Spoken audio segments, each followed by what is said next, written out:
As an executive, you are exhausted. You are paid for Trump tariffs, the Russia-Ukraine energy shock, and a new wave of export controls that make every board meeting feel like a geopolitical war room. In this video, we will solve these problems through my MAPS framework: market, access, policies, supply chains. How Dongguan 2026 really looks from a Western boardroom perspective, and why ignoring it is the most expensive risk management you can make.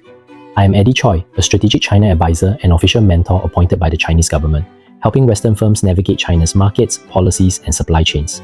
My clients are executives just like you, hit by tariffs, energy costs, who still need reliable capacity and growth. Subscribe for weekly content that turns geopolitical shocks into practical growth strategies. When you open your laptop, your products and your P&L still depend on one place you cannot ignore: Dongguan, the factory city inside China's Greater Bay Area that quietly produces a huge share of the world's electronics, components, and everyday goods. Let's start with the M in MAPS: market. Dongguan is still one of the most important industrial bases on the planet. Roughly 1 in 5 smartphones and 1 in 5 sweaters in the world are made in this city, and it sits on more than 220,000 industrial enterprises across electronics, machinery, and textiles. Even after years of trade tensions, Dongguan's foreign trade hit around 486 billion yuan in just the first 4 months of a recent year, with exports up double digits year on year, showing its role as a live barometer of global demand. But here is the important nuance for you as an executive: Dongguan's market is polarized. At one end, you have traditional factories, toys, low-margin consumer goods, closing as orders fall. A local toy factory, Everwin Toys, for example, told workers it was halting production after revenues dropped by more than 40%, leaving long-serving line workers suddenly jobless. At the other end, you have high-tech winners.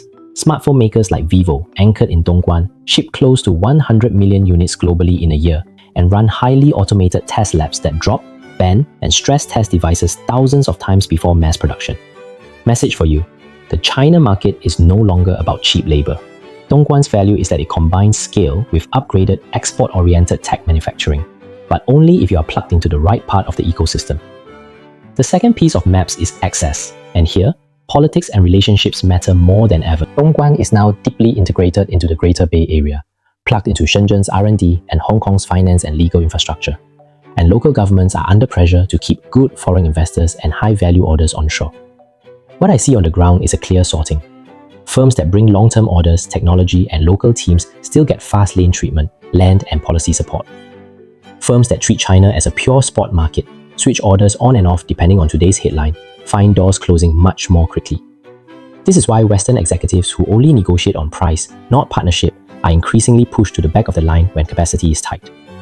The third piece of MAPS is policies, and this is where many Western boards are dangerously underinformed. In 2026, China issued new regulations on industrial chain and supply chain security, which pull together export controls and anti-sanctions tools into one framework to protect what Beijing sees as critical supply chains.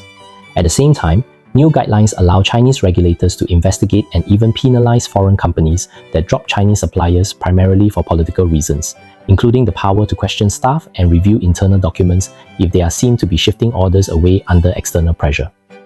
On your side, the EU talks every day about de-risking away from China, but still struggles to diversify, while its industries remain heavily dependent on China for rare earths, key components, and clean tech inputs.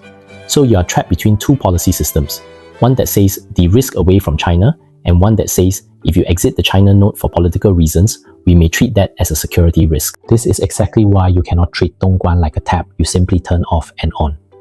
The last piece of MAPS is supply chains, and no recent story illustrates this better than the Nexperia semiconductor crisis. Nexperia is a major global supplier of basic chips, diodes, transistors, power management chips, critical for the global auto industry, with a business model of front-end wafer manufacturing in Europe and back-end assembly and testing in China, especially in Dongguan. By 2025, around 70% of Nexperia's products were coming out of its Dongguan site, running 24/7 to supply car makers worldwide. Then geopolitics hit.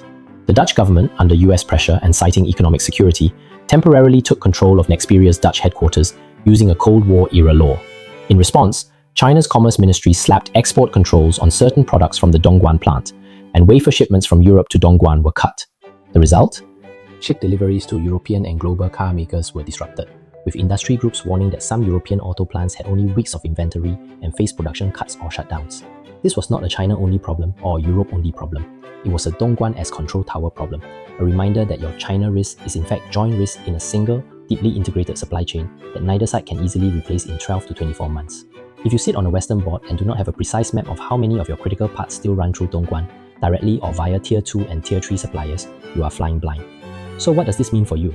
If you overreact and try to rip China and Dongguan out of your supply chain overnight, you risk higher costs, missed capacity, and retaliation from a policy system that now has formal tools to punish politically driven exits. If you underreact and simply pretend you can go back to 2015, you ignore the reality of export controls, energy shocks, and a Dongguan that is already sorting partners into winners and losers. The rational path is to use a structured MAPS approach. Market. Shift from low-end to higher-value Dongguan partners that can survive and win in the new tech-driven economy. Access. Build real long-term access with local governments and industrial parks rather than purely transactional sourcing. Policies. Align your China strategy with both Western de-risking rules and China's new supply chain security regulations, instead of getting caught between them. Supply chains. Map exactly where Dongguan sits in your Tier 1, Tier 2, and Tier 3 networks, and redesign for China-anchored, multi-country supply rather than fantasy China-free supply. If you are a CEO or senior executive and you want to move beyond slogans to concrete decisions about Dongguan and China, this is where I can help. I use my STAR plus MAPS framework to build a tailored China strategy for Western firms under tariff, energy, and geopolitical pressure, including a specific Dongguan and Greater Bay Area roadmap for your company. Click the link in the description to take a short MAPS diagnostic for your supply chain and China exposure. From there, my team and I can walk you through a one-to-one strategy session so you can decide, with data, not fear, where Dongguan belongs in your next 5 to 10 years.